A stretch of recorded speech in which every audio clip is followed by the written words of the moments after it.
Wara s-suċċess tal-laqgħat ta' konsultazzjoni mal-Kabinett bit-tema Gvern li jisma', dan il-Gvern se jkompli juri l-ħeġġa tiegħu li jisma' u jifhem lill-poplu.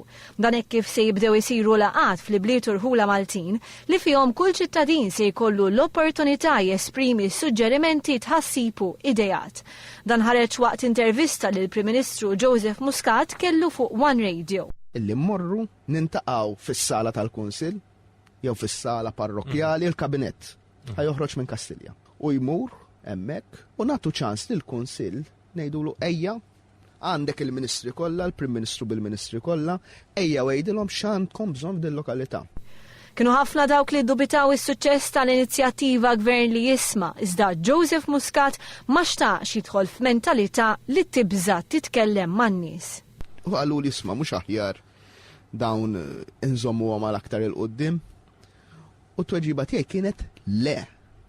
Hemmhekk tidħol fil-mentalità ta' assedju. Tibża kważi titkellem man-nies.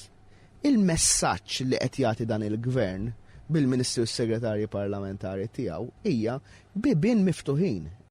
Il-Prim Ministru tkellem fuq aspetti oħra fosthom l-investiment barrani.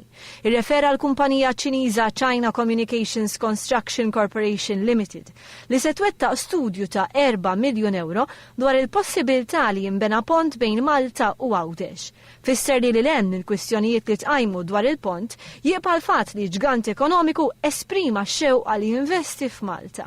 Il-Prim Ministru Joseph Muscat kompla jgħid li f'temp ta' inqas minn 100 jum diġà ltaqa' darbtejn ma' investituri minn Dubai Telecom Investments.